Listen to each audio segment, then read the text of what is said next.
सफदर दा प्यो सफदर पुत्र हाली तक घर कै नहीं आया। 4 घंटे थी गए न। ओ कर्मा अली तू खाम खा परेशान थी नहीं पी कहीं दोस्ते नाल रोक गया हो सी आ वैसी पहले तो मैं कदहीं कहनी थिया मेरा दिल तो बहु घबरेंदा पे तू किथों पता तो कर। अच्छा आज रात दे दूं आ गया ठीक नहीं तो कल मैं सरदार साहब की ने वैसा पता कर वैसा तू वन जल्दी कर रोटी पका भूख डाढ़े जोर दी लगी वधी है। या अल्लाह मेरे पुत्र को अपने हिफ्ज़ो अमान च रखी।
कॾहिं कॾहिं पढ़े लिखे इंसान वास्ते उनका कलम बड़ा खतरनाक साबित थींदे। थोड़ा जिहा गलत लिखा जान का नुकसान। बड़ा शौक है ना तेको मेरे बारे अखबार च लिखण दा। हुण कल दे अखबार च सब तो पहली खबर तेरी छपसी। किसी जालिम दरिंदे ने एक नौजवान पत्रकार को मारकर नहर में फेंक दिया, जिसकी लाश आज सुबह हेड नौशहरा से निकाली गई। मुंशी तैं आपकी पूरी जिंदगी कदहीं हथ बधे इंसान को नहर च तरदा डिठे? ना सरदार साहब ना। जबार खान तो एक सफदर को तो मार सकती लेकिन सच को कहीं नहीं मार सकता। याद रखी जड़ा भी जुल्म हद तो वधे तो अल्लाह ताला हर फिरौन किते एक ना एक मूसा जरूर भेजेंदे। मेरे बाद भी कोई ना कोई आवाज़ जरूर उठसी जेड़े तेरे जुल्म ते दहशत को मिट्टी विच मिला रही सी।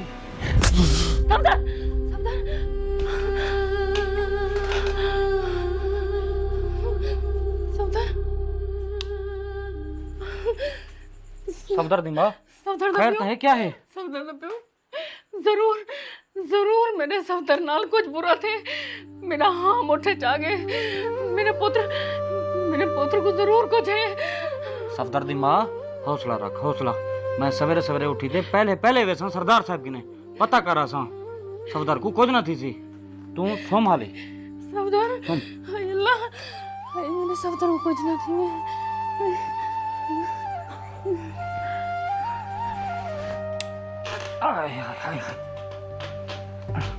सफदर सफदर सफदर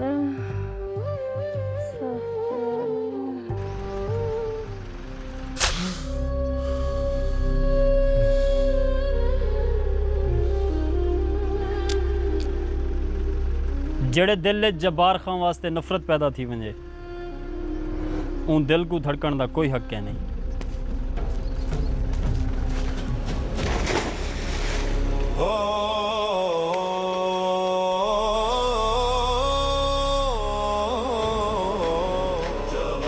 रियासत बहावलपुर एक चिट्टा दूजा सरदार जब्बार खान की दहशत कहीं ख़त्म नहीं थी होनी चाहिए।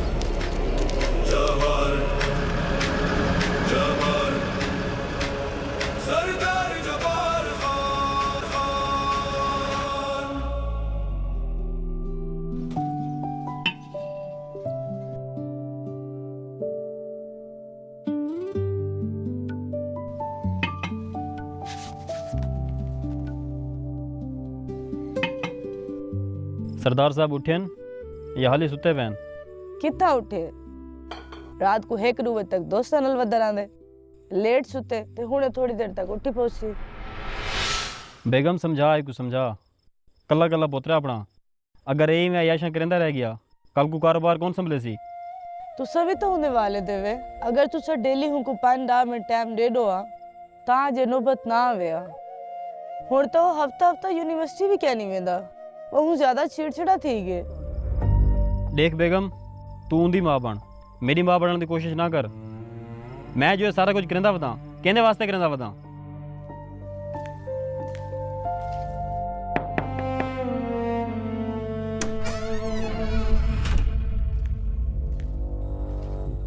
सरदार साहब 12 तक मुंशी से देना खड़े।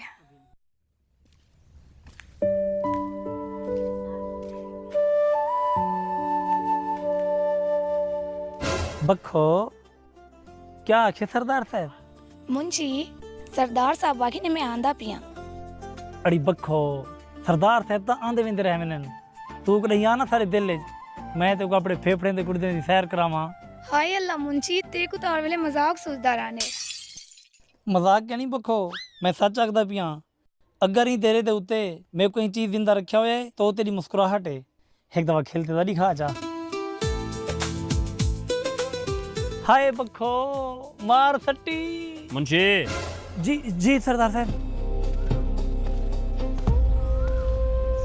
कौन आया बेटे? सही सरदार साहब रात जेड़े साफी को आप कत्ल नहीं किया हुंदा पियो 4 तो 5 बंदे खेंदे देरी ते आए बैठे। अच्छा छोड़ो को दफा कर एरे सा अपनी कपात की चुनाई शुरू थी गई है। जी हाँ सही।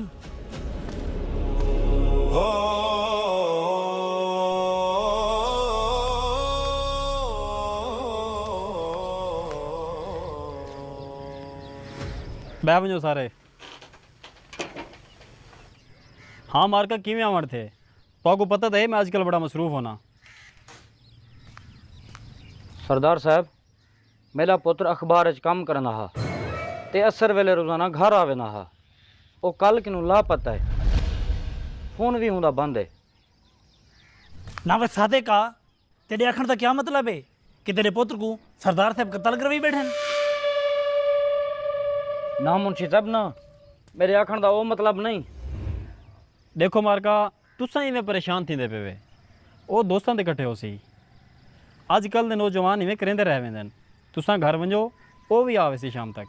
ना सरदार साहब ना मेरा पुत्र सीधा घर आंदा ते मैं उहदे दोस्ते किनू भी पता किते उत्ता भी कह नहीं रिश्तेदारे किनू भी पता किते उत्ता भी कह नहीं। सरदार साहब वो मेरा ते अपनी बुढ़ड़ी मां दा वैन सारा सरदार साहब खुदारा हुंदा पता करो। अजकल दे बिगड़े हुए नौजवानों के जिम्मेदार तुसा लोग खुद देवे वाल भी मैं सचो को फोन कर देना। मुंशी नंबर मिला सचो दा।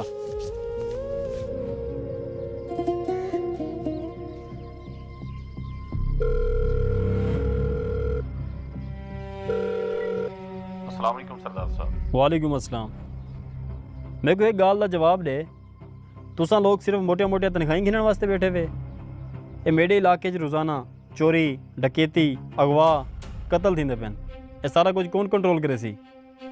हुण कन खोल दे मेरी गाल सुन मेरे इलाके का एक नौजवान सहाफ़ी कल तो लापता है अगले 12 घंटिया च मेरे को उनकी रिकवरी चाहिए आई समझ? बेहतर साईं।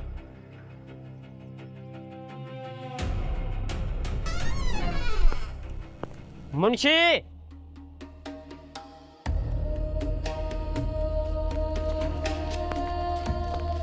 घर की चाबी दे। ना छोटे सही सरदार साहब ने सख्ती ना रोके कि तो गड़ी दी चाबी कहने मणी। पाकिस्तान एक क्रेजी मुल्क है बताता हूँ क्यों। ऐसे क्रेजी नज़ारे कहीं और मिल ही ना जाए। ना रोके कि तो गड़ी दी चाबी कहने मणी। तू नौकर है, नौकर बन के रहे। तेरी औकात क्या है, तू मुझे चाबी देने से मना करे?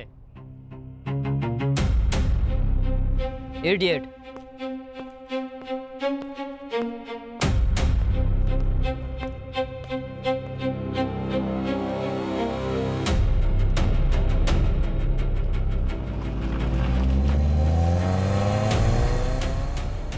वह दूसरा लोग हाली तक जख्म दे बैठे वे, उठो वंजो सारे तुगने।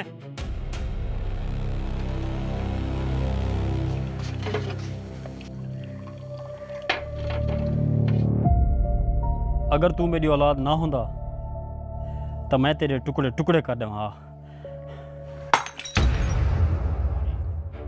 मुंशी, असलम वाली जमीन का क्या बनया? सही सरदार साहब, मैं असलम को बड़ा समझाएं, लेकिन वो नहीं मनेदा पिया।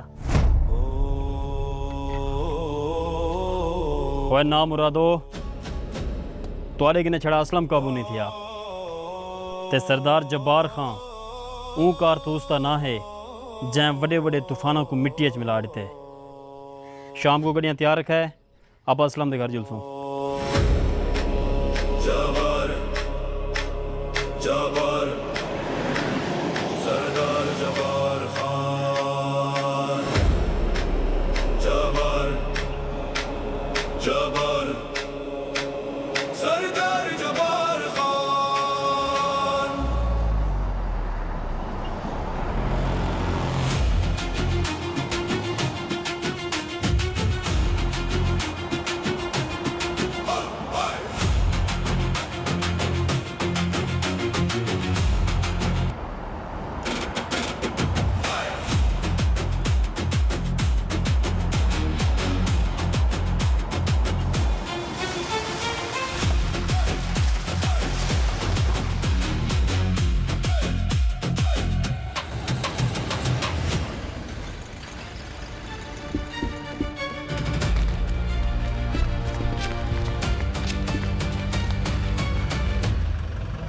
सरदार जब्बार खान।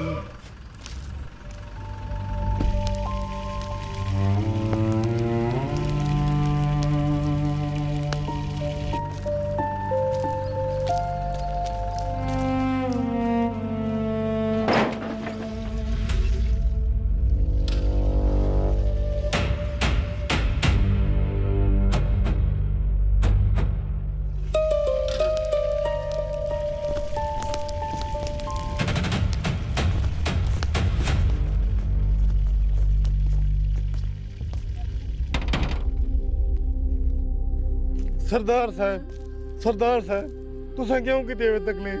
तुसा हुक्म करो, मैं खुद आ जा तुम्हारे डेरे ते। मुंशी जी अखा सरदार साहब। लोग ही में खाम खाफ वा फलाई वदन कि जब्बार खान बड़ा जालिम इंसान है। हालांकि मैं जुल्म करन तू पहले गरीबों को एक मौका जरूर देना। वह असलम तेरे को जो कल मुंशी आया ही तैं को जमीन क्यों नहीं दी? सरदार साहब ही एक कह करे मेरे को सड़ा गला, अगर यही मैं तो को दे दीता तो मैं क्या करे था? आखिर मेरे भी तो छोटे छोटे बाल हैं, उन्होंने भी तो मैं पेट पालने।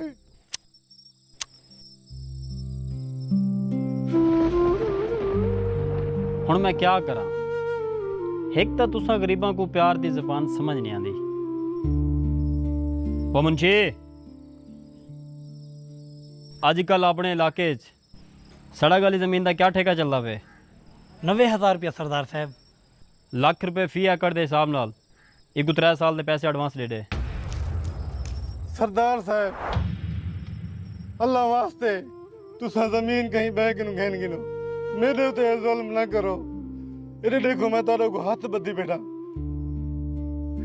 तोरे पैर पकड़े ना, रहम करो।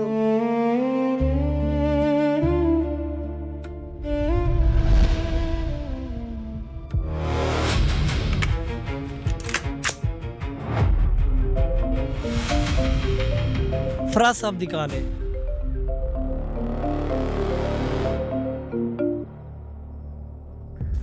माल तैयार है सरदार साहब।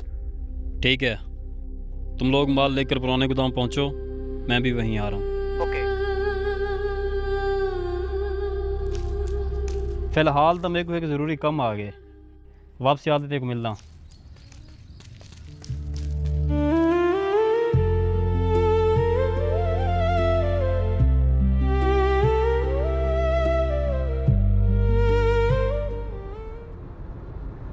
सही सरदार साहब, सियाने आते हैं कोई भी काम अधूरा नहीं छोड़ना चाहिए। जेरा बंदा तो खिलाफ वजन की कोशिश करे तो एक गोली तय कर छोड़ी करो ताकि बिना काम थी वजन। मुंशी, पित्तल दे इस्तेमाल तू बेहतर है, इंसान अक्ल दा इस्तेमाल करे।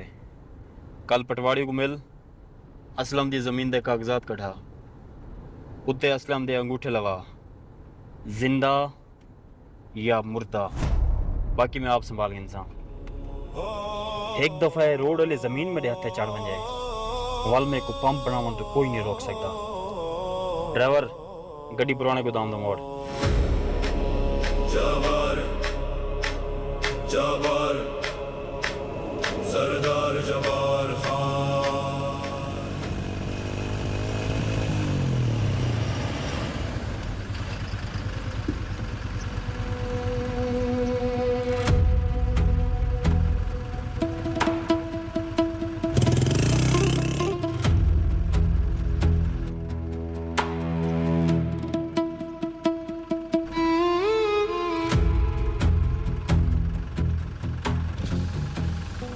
सही सरदार साहब, उड़े देखो छोटा सरदार साहब बैठे हैं।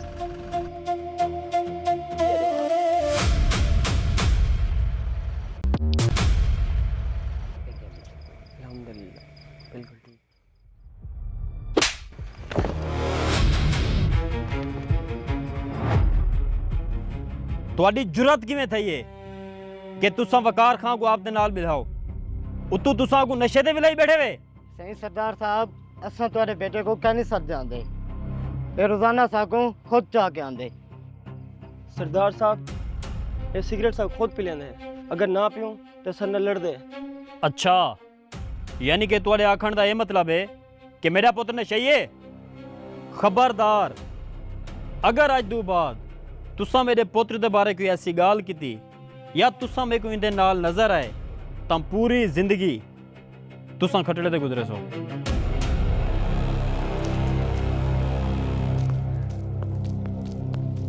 तुसा एक घर गिनते जुलो, मैं सवेरे आके इन्हें गल करे सा।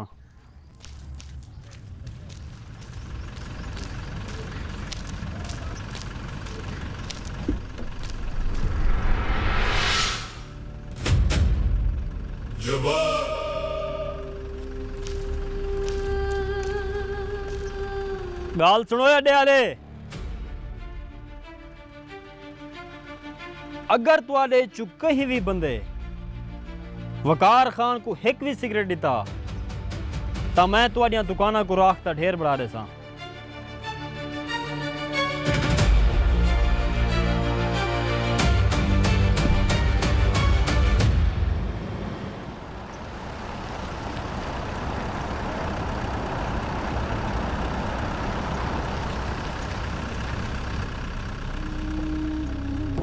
आइए आइए सरदार जबार खान साहब।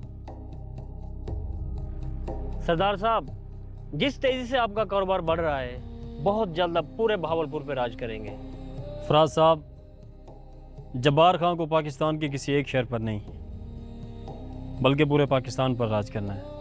अभी तो बस शुरुआत है। बैठिए, तशरीफ रखिए।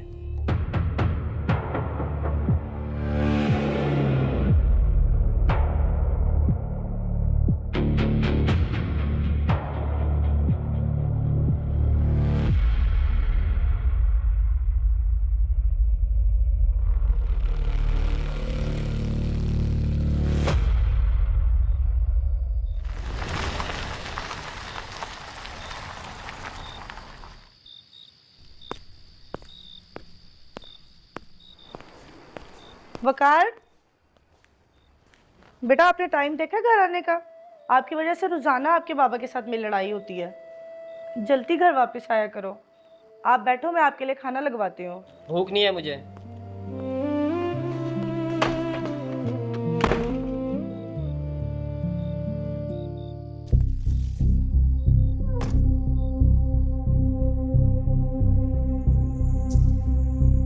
सरदार साहब, हमारे जैसा खालिस और एक नंबर माल आपको कहीं और से नहीं मिलेगा।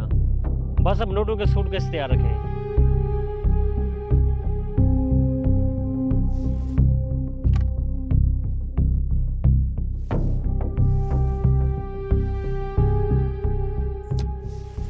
नोटों की परवाह आप लोगों ने बिल्कुल नहीं करनी, बस माल वक्त पर पहुंचाना चाहिए। सरदार साहब, एक बात हमेशा याद रखना, 2 नंबर धंधे का एक असूल होता है, माल का पहला हिस्सा सरकारी अफसर तक वक्त पे पहुंच जाना चाहिए ताकि बाद में परेशानी ना बने। जब्बार खान इस रेस का बहुत पुराना घोड़ा है। मैं सांपों को दूध पिलाना बहुत अच्छे से जानता हूँ। आप लोग बेफिक्र हो जाएं। अब तो जब्बार खान का एक ही मकसद है, रियासत बहावलपुर के नौजवानों से किताबें छीनकर उनके हाथों में चिट्टे की पुड़ियाँ पकड़ाना, ताकि वो नौजवान खोखले हो जाएं और कोई भी नौजवान मेरे खिलाफ आवाज़ ना उठा सके। सरदार साहब, आजकल हालात बहुत ख़राब हैं, आप अपनी हिफाजत के लिए कोई अच्छा सा हथियार मंगवा लें। हथियार कमज़ोर लोगों की ताकत है और जब्बार खान लोगों के सीनों में हाथ डालकर जिगर बाहर निकाल लेता है और किसी में इतनी हिम्मत नहीं जो मेरे सामने आ सके। अच्छा तो सरदार साहब, अब हम चलते हैं। अगला माल जब ज़रूरत हो 2 दिन पहले हमें बता देना।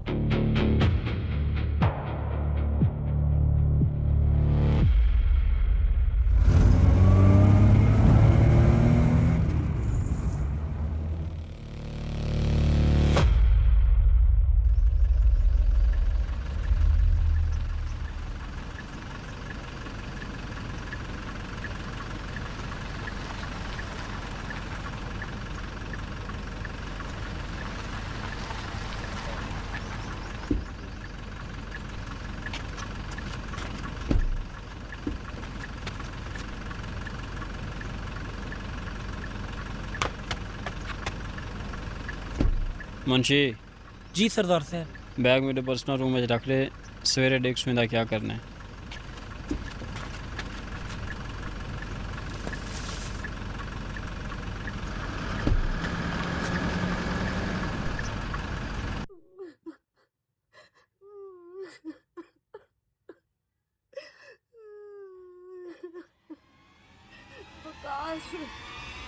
तुम्हें क्या हो गया मेरे बेटे?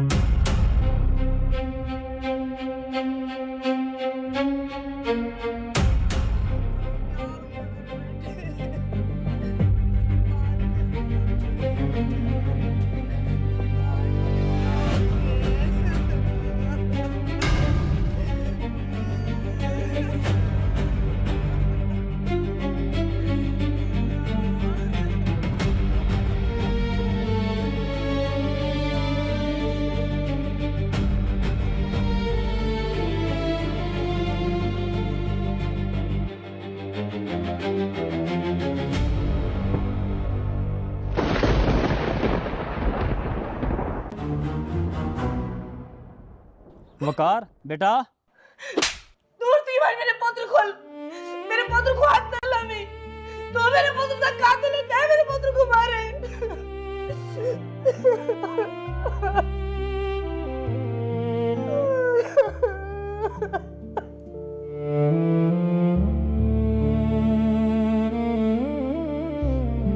आज तूने बुरे कमा दी वजह तू मेरा पुत्र मेरे को दूर थी गए।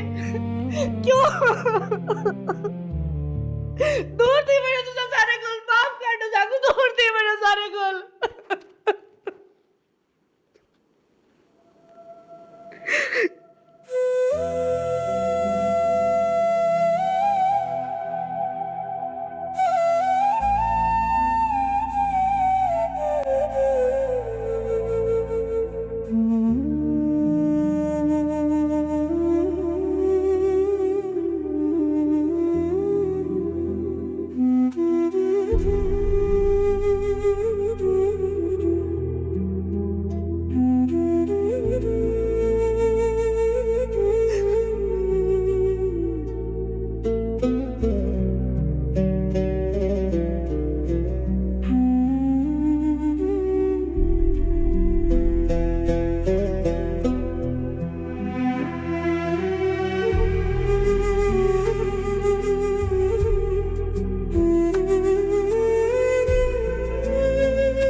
अल्लाह सैयां मैं तेरा गुनहगार जिहा बंदा और तू मेरा गफूर रहीम रब।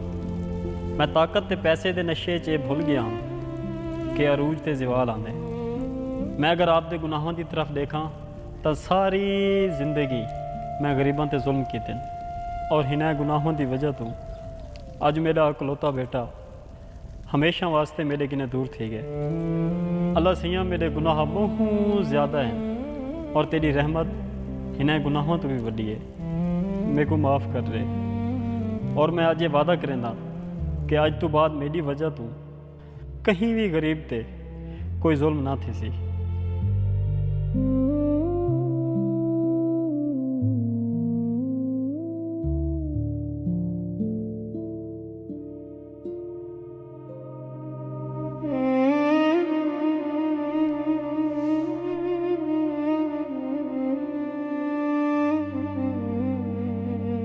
मैं सारी ज़िंदगी अपने आप को ताकतवर समझदा रहा, लोगों ते जुल्म करदा रहा, अपने नां दी दहशत उत्ते गरूर करदा रहा, लेकिन मैं भुल गया उत्ते एक ऐसी ज़ात भी है जिंदी लाठी बड़ी बेआवाज़ है। अल्लाह ताला जिन्हें इंसान को पकड़ेंदा ना सिर्फ उंदे कन्नै उंदी ताकत नहीं खसेंदा, उंदा सुकून भी खस गिंदे। मैं तुआरे किन्ने तुआरियां ज़मीनां खसेन, मावां किन्ने उन्हां दे लाल खसेन, नौजवानों को नशे ते लाए। मैं बड़ा गुनहगार इंसान हाँ।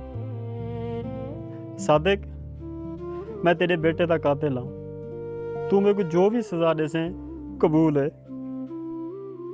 सरदार साहब तो को सजा देवन नाल मेरा पुत्र वापस कहना आवे सी और ना ही मेरे दिल दा सुकून वापस हो सी।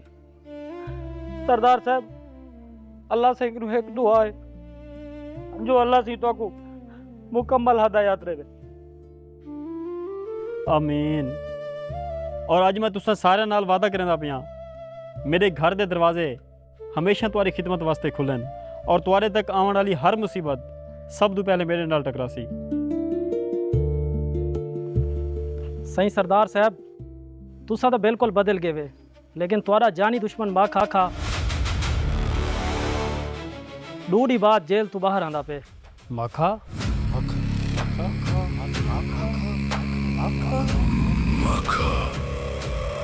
सरदार साहब जेल कुछ नहीं वजन तो पहले माखे बदमाश ने ही की रात तेरे घरे को भा ला दिया। हुण अगर को पता लग गया तो सा शरीफ थी गए तो जेल चो रिहा थी तो बाद सारी बस्ती से कब्जा करने की कोशिश करे सी, सबको कौन बचवे सी। वस्ती आले मैं तुहाडे नाल वादा नहीं करदा बल्कि ये यकीन दिवेंदा कि तुहाडे तक आने वाला हर साया सब तो पहले मेरे वजूद तो गुजरसी। तुसां सारे लोग जब्बार खान की जिम्मेदारी है वे, वालो माखा बदमाश होवे या कोई भी तूफान, मैं उन्हां दे सामने दीवार बन के खड़ा। सरदार साहब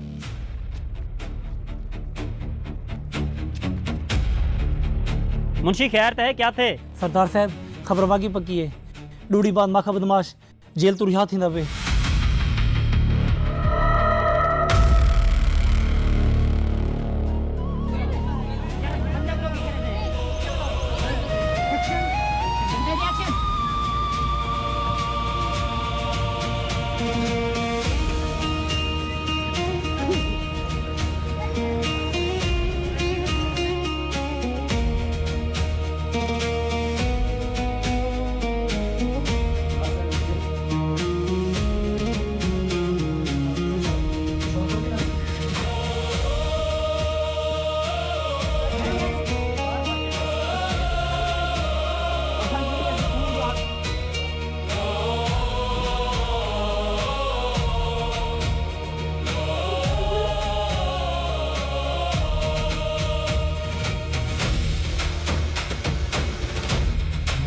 थोड़ा अंदर तरीके